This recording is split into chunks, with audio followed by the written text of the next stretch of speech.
Again, the verdict is in the Michael Jackson wrongful death trial. At stake billions of dollars regarding the death of Michael Jackson against AEG Live. As soon as that verdict comes in, we will bring it to you right here on Evening Express. But tonight also, shocking video. An Illinois woman arrested for DUI, stripped naked by 4 cops in a padded room. See it right there? 3 of them are men. The woman says the strip search was totally uncalled for, and now she's fighting back.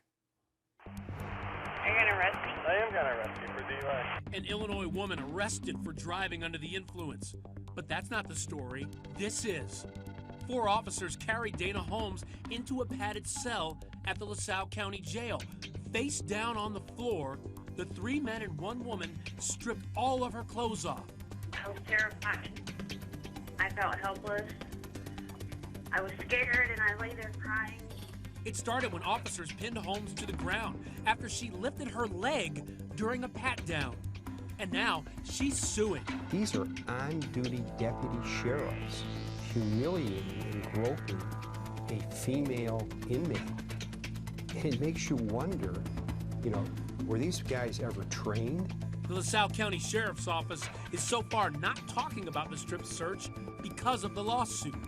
But that's not stopping Dana Holmes. What do you hope comes out of this lawsuit? I hope they lose their jobs. All right, let's bring in HLN law enforcement analyst Mike Brooks and talk through this video while we show it to you, because, Mike, a lot of people have a problem with what they're about to see on screen. Absolutely. As her lawyers, Sure. others in the community have been talking about how this is totally uncalled for. I want to get your take on it. So let's take a look at the video first. Okay, so we've got the strip search going on right here, right? Well, actually, the search. Right, this is the regular search after they bring her in. Now, she lifts her leg. Let's pause it right there if we can. If we can go back. Well, the idea, we got to go back a little bit more. But at one point, she lifts her leg, and then you've got 1, 2, 3 officers going after her. And by the way, she was searched at the scene when she had her DUI, 3 times the legal limit. Right. But still, why search her again then, and was that appropriate? When you do something at the scene, you do it basically for officer safety. When you get to the jail, those are the sheriff's deputies. They want to make sure there's no contraband. So they're going to search you again. They're going to do a very thorough search. Even if she was already searched? Yeah, absolutely. Because Okay. you do it at the scene, you do it again, okay? So right here, did they ask her to lift her foot up, or did she kick her foot back? That's what's not clear here. But even if she kicked her foot back, because when you're searching somebody, you'll take the shoes off, you say, lift up your foot, and you look at the bottom of their foot, you tap their shoes, make sure there's nothing inside each of the shoes. Right. That's normal. That's what's done at every jail in the country. So here, did they think that she kicked back at them? But still, if you look at it, it doesn't look like a violent kick to me. Well, why also are the men there for the strip search? Because a lot of times when we hear about searches, right, it's usually a woman searching a woman or a man searching a man. There's not supposed to be any cross-gender searches. Now, so let's look at this. So they take her into this padded cell, 3 men holding her down, 1 woman taking off her clothes, and, Mike, they strip her naked. I don't know why they did that. By law in Illinois, you only strip search someone if you think that they're hiding some kind of contraband. What led them to believe that she had some contraband? That's the thing, because, Ryan, there are hundreds of DUIs across the country every single day.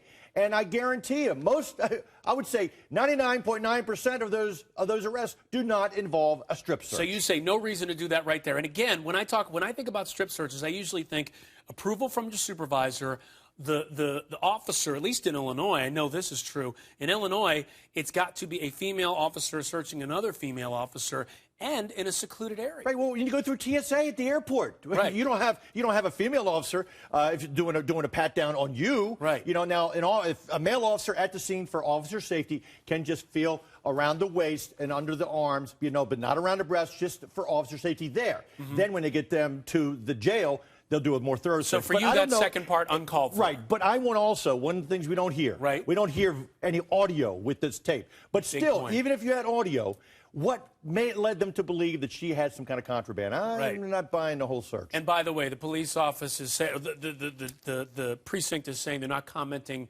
because it's a pending lawsuit. But Joey Jackson, let's bring you in. Joey, what do you think? How is her case on this one?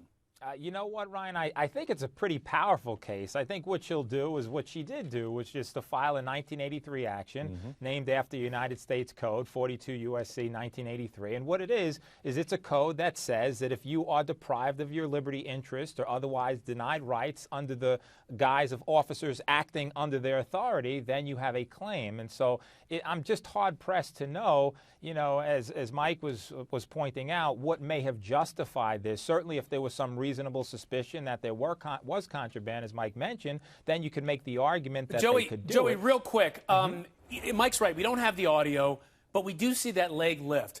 I'm not saying this is what happened, but what if she did move to kick an officer or something like that? Would that kind of activity be justified in your mind? I think if that's the case, the officers then would be clear in making sure that they're not threatened in any way and putting her on the ground and putting her in a position where she doesn't represent harm to them.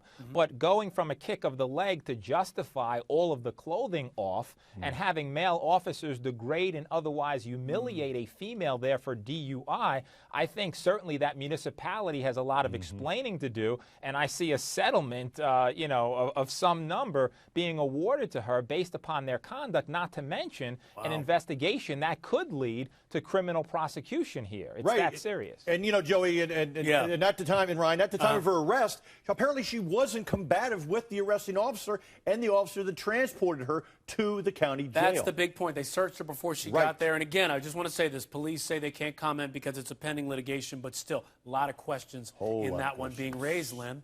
All right. Well, Ryan, after months of testimony, days of deliberation in the Michael Jackson death trial, we finally have a verdict. What's at stake here?